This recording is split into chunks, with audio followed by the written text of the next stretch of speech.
Mom, I've already put your name on the nursing home waiting list. The words came from Linda, Margaret's daughter, on an afternoon that felt strangely calm.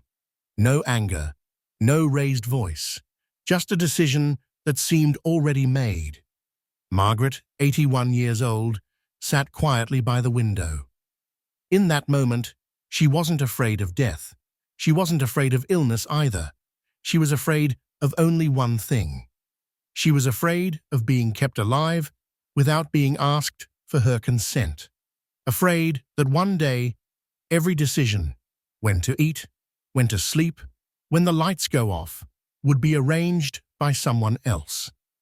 If you've ever felt like you were slowly becoming something to be managed, rather than a human being with a voice, this video is for you. We're not here to argue whether nursing homes are right or wrong. Instead, we're going to look for another path, one where people like Margaret find themselves again. Welcome to Lifelong Wisdom. Let's continue this journey together, slowly but not alone. After that afternoon, Margaret began looking back on the past few years of her life. Not to complain, but to ask herself one honest question. What have I already tried? There was a time when she lived completely on her own. During the day, everything was fine. She cooked, watered her plants, read books, but nights were different. Each time she got up to use the bathroom, she moved a little more carefully.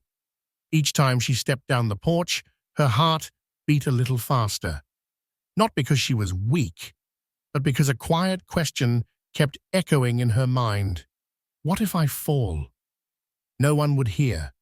No one would come in time. Then she moved in with her daughter. At first, it felt warm.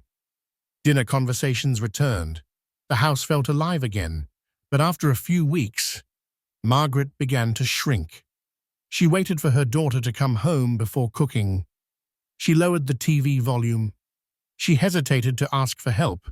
She felt uncomfortable stepping into someone else's space. One evening, she overheard her daughter whispering in the kitchen, "I love Mom, but honestly I'm exhausted." That sentence didn't make Margaret angry. It simply made her understand something painful.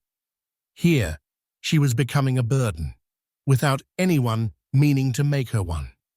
Margaret moved back to her old house, and for the first time in her life, she seriously thought about a nursing home. But every time she did, she remembered stories she had heard. A 93-year-old woman still living alone, still walking every day with a walker, only needing someone to vacuum once a week. She said, "As long as I can still stand up, I'm not leaving my home." Another person who had entered a care facility, woken up in the middle of the night, assigned sleeping and eating times, stripped of basic privacy. They didn't come out weaker. They came out quieter. Someone else lost their home and assets simply because they signed papers when no one was truly on their side. Those stories didn't make Margaret afraid of death. They made her afraid of losing her dignity as a human being. And that's when she realized she was trapped. Living alone made her anxious. Living with her daughter made her ache. And the nursing home, she wasn't ready to step into that yet. Change didn't come from a big decision. It came from a very ordinary morning. That day, Margaret was standing on her porch when she noticed a neighbor's young boy struggling to hold on to a small dog's leash. The boy's mother was rushing, on the phone, searching for her keys.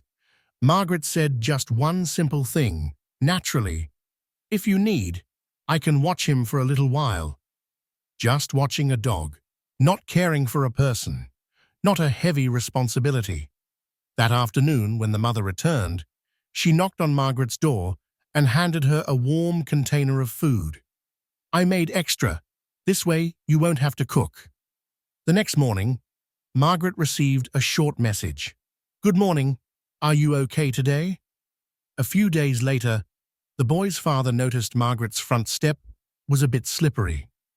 He brought over a small handrail and installed it. No big speech. No one called it help. There were no schedules, no contracts, no paperwork.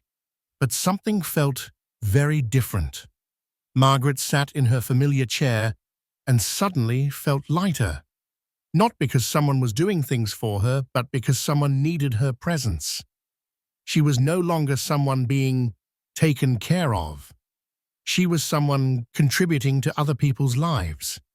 And in that moment, Margaret whispered a sentence she hadn't said out loud in years. For the first time in a long while, I wasn't being helped. I was being needed. It wasn't a solution, but it was a turning point. Margaret didn't suddenly become healthier. Her knees still hurt when the weather turned cold. She still walked slowly. Life didn't magically become easier. But something deep had changed. She began asking questions she had never dared to ask before. If I can no longer do heavy work, what can I still do? She couldn't climb a ladder to fix the roof, but she could sit on the porch and watch a dog. She couldn't drive long distances, but she could stay home to receive packages for neighbors. She didn't have much strength anymore, but she had time and presence. There was a man who had lived alone for over 20 years. Every morning, he sent his neighbor one short text. GM. No reply needed.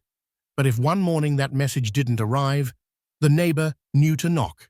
Not to control, just to make sure someone was still there.